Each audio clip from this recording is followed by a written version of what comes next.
Honorable Speaker, sir, the Honorable Prime Minister, the Honorable Deputy Prime Ministers, Honorable Leader of Opposition, Honorable Cabinet Ministers, Honorable Members of Parliament, ladies and gentlemen, Sambul Vinak. Honorable Speaker, sir, I rise to deliver my address in response to His Excellency, the President's opening address on the 25th session, which was delivered on Monday, February 24, 2025.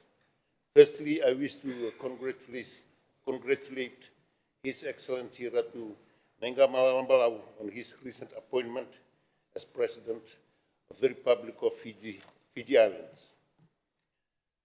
I would also like to take this opportunity to acknowledge the Honorable Prime Minister, Mr. Sitivendra Buka, for his exemplary leadership and steadfast dedication to the progress of Fiji over the past 2 years. His dedication to embracing the perspectives of all citizens, irrespective of age and gender, underscores a true democratic spirit and effective leadership, reaching beyond just those who cast their votes for us. His Excellency, the President, had truly reflected that in past 2 years, honorable members had been able to shape policies and laws, uplift our people, drive sustainable development, and strengthen our resilience against the challenges of our time. Honorable Speaker, sir, Fiji stands at a pivotal juncture, posed to convey a significant message to the global community as we seek to attract investment in our nation. Our focus remains on ensuring prospective investors of stability and security that Fiji offers, while also highlighting the beauty and abundance potential of our country as a prime destination for investment. His Excellency has reiterated the importance of sustainable support and dedication to all sectors of Fiji's economy, with particular emphasis on the resource-based sectors.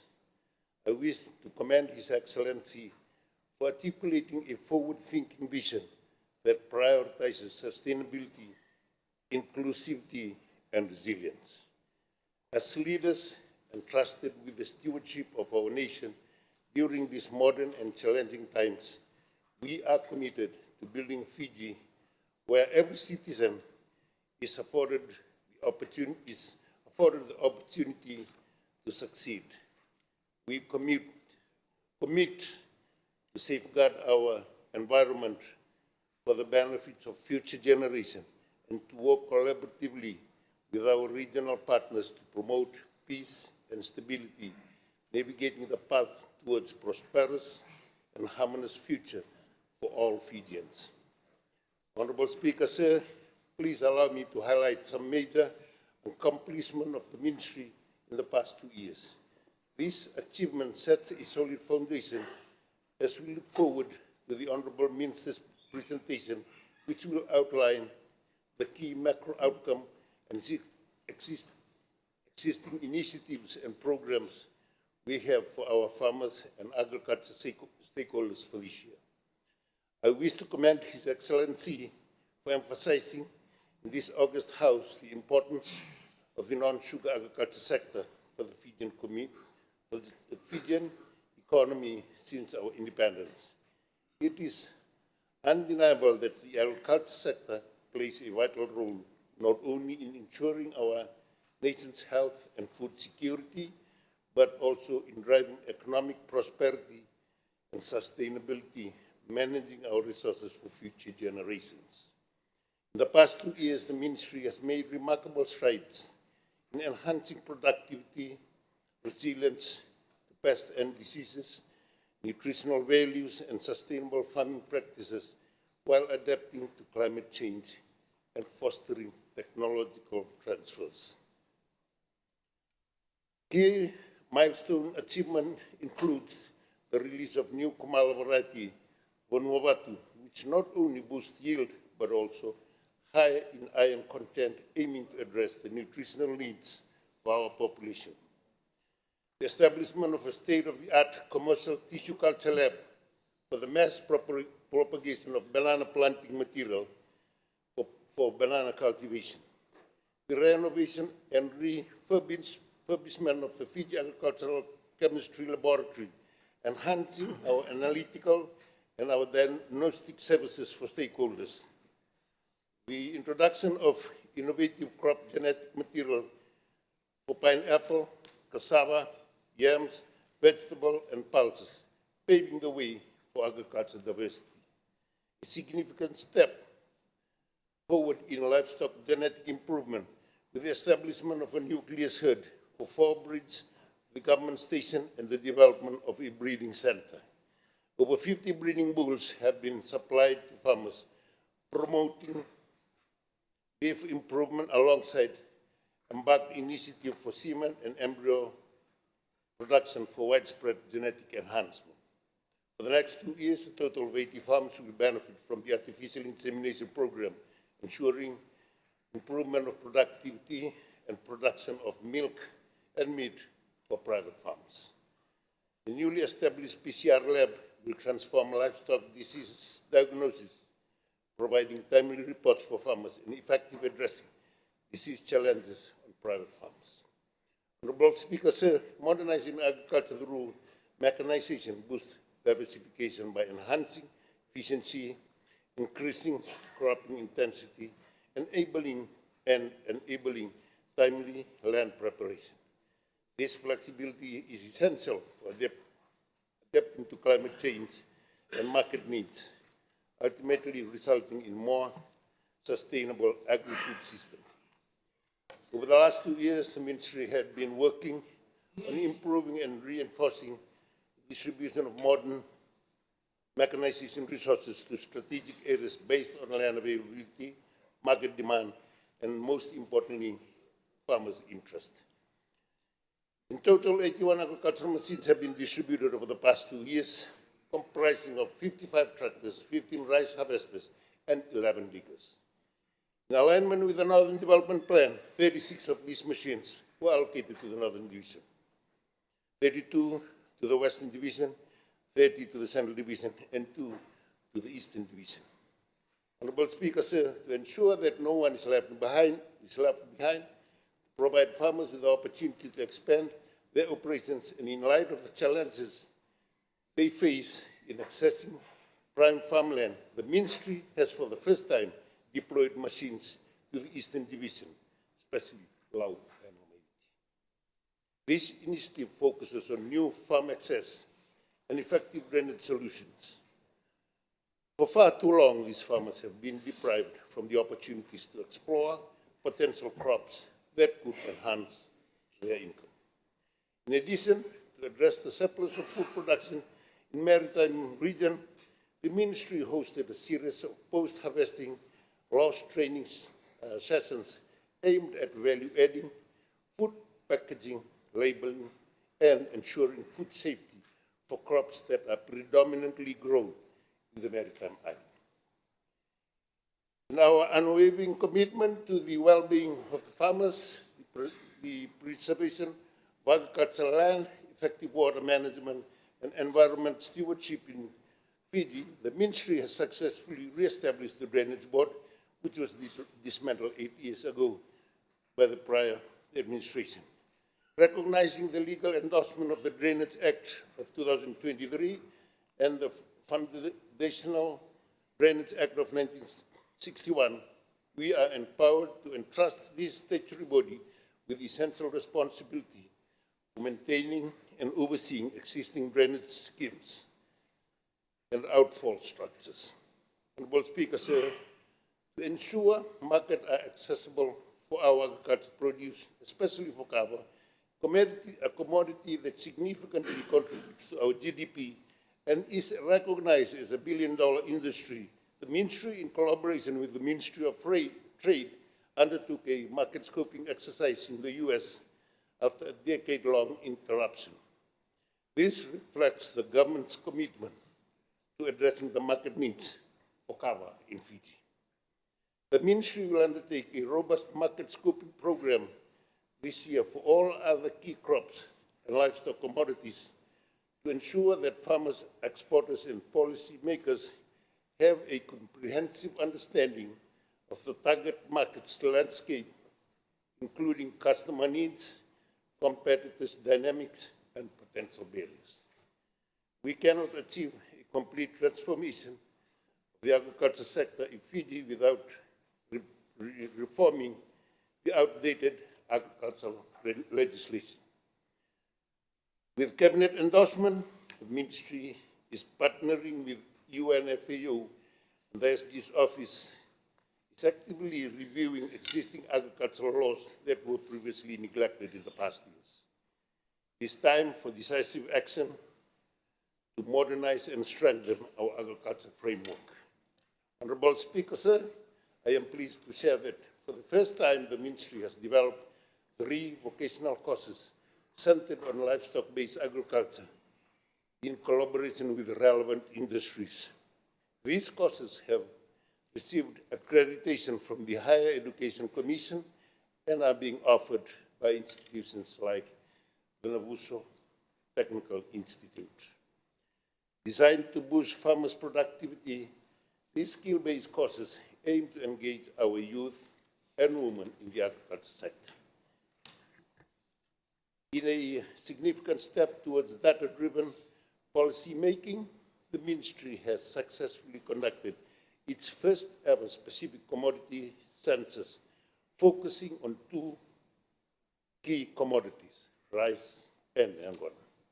This important initiative is part of a broader effort to develop a plan to extend this approach of additional priority commodities within the crop and the livestock subsector, ensuring that future strategies are grounded in solid data. I stand to support His Excellency's powerful message to our youth, the very architect of our nation's future. The agriculture sector in Fiji rests firmly in their hands. Their duty to nourish their families, communities, and our nation is theirs to undertake. This role is crucial for driving economic growth and ensuring the sustainability of Fiji. The ministry is firm in its commitment to elevate investment for our youth by rolling out innovations, agriculture initiatives, and programs this year tailored to meet the dynamic needs of our young individuals. We will ensure that they are not only familiar with, but also proficient in modern technologies and machinery. Honorable Speaker, sir, I also wish to thank His Excellency in reiterating in this August House the importance of diversifying the digital transformation with a particular focus on future strengthening of agriculture sector and the micro, small, and medium enterprises. This economy is robust, supported by the tourism alongside agriculture and natural resources. The tourism sector stands at the largest foreign exchange earner for the country, making its contribution indispensable. In 2024, we are nearing the 1 million visitors arrival, a milestone driven by additional flights options, significant international events, and the implementation of National Sustainable Tourism Framework, which positions Fiji favorably in the global travel market.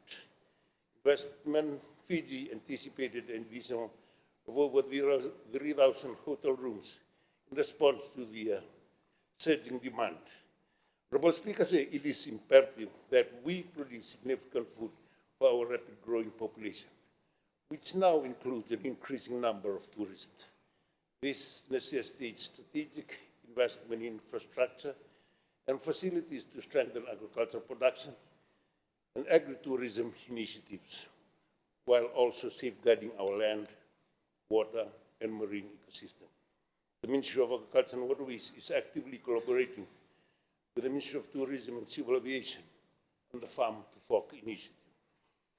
The objective is clear: to promote the utilization of local agricultural products within the tourism industry by bridging the knowledge gap between farmers, middlemen, and decision makers in hotels and tourist-related facilities. This initiative will establish a cooperative business model amongst farmers, cluster groups, and enhance financial management within our farming communities, an area that is critically in need for improvement. Honourable Speaker, the development of the agriculture sector continues to navigate several risks and challenges over the years for external economic shocks, environment issues, social trend, and strict implementation processes. The Ministry continues to confront its challenges, particularly significant issues arising from the limited understanding of biophysical processes and trends, along with insufficient utilization of information about natural resources. Honourable Speaker, sir, the volume of food import into our region has been consistently rising since mid-1990s. Currently, most of our countries are able to produce less than 65% of their dietary energy supplied domestically. Our geographical position and distance from global market affects our food prices, making it difficult for our communities to access and afford nutritious diet. Given the growing population, increasing tourist arrival in Fiji, along with advancement in modern agriculture through technology, the Ministry recognizes the need for more intervention aimed at equipping extension officers and farmers with the necessary skills and knowledge to support and guide the farming communities effectively. They're taking proactive steps to successfully launch major development-funded projects through international assistance. This will facilitate positive influx of funding via effective investment rather than the negative gearing situations we are facing now. Honourable Speaker, sir, to improve food and nutrition security for all Fijians, the Ministry has set 2 specific goals for the new strategic development plan. These goals are to enhance the production of nutritious crops and livestock and to work in collaboration with other government ministries and agencies to implement the food and nutrition security policy. Fiji has embraced on national policy which have allowed our government to prioritize investment in climate initiatives and to engage strategically with funders to secure climate financing for projects that has been shelved. Honourable Speaker, sir, the strategic priority 3 of the Ministry's strategic development plan is centered on sustainable resource management and climate-smart agriculture. In our effort to address the critical issue of mitigation, the Ministry is implementing a series of initiatives, including effective manure management practices, the utilization of biogas digesters for methane production for household energy needs, and recycling manure as fertilizers, and conducting a thorough review on the use of chemical fertilizers in Fiji. We are now pleased to introduce organic fertilizer and bacterium culture to enhance soil bacterial population and facilitate fertility restoration. Honourable Speaker, it is important to acknowledge the growing challenges posed by the increasing intensity of tropical cyclone and other natural resources, which significantly affects our farming communities. The threats to saltwater intrusion and freshwater scarcity are pressing concern for sustainable agriculture in our region.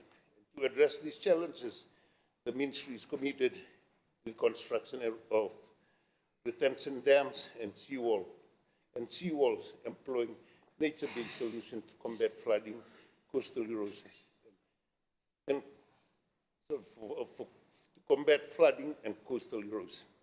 The Ministry firmly advocates for the transformation of farming into lucrative business, empowering graduate farmers to advance from sustainable practices to commercial operations. Non-agricultural organizations play a crucial role by providing additional support to cultivate resilient communities. And in line with our strategic objective, the Ministry is taking decisive action to minimize food wasted through enhanced processing and storage technique. We are also dedicated to shifting consumers' preference, ensuring that local produced food is accessible to every member of our community. Honorable Speaker, sir, the Ministry is committed to forging stronger collaboration with national and international agencies to heighten awareness amongst farmers about invasive pests and diseases and significant threat they pose. Honorable Speaker, sir, the Ministry is committed to our strategic priority as detailed in our 2024-28 Strategic Development Plan. I thank you for providing me this opportunity to deliver this address, and I support the motion before the House.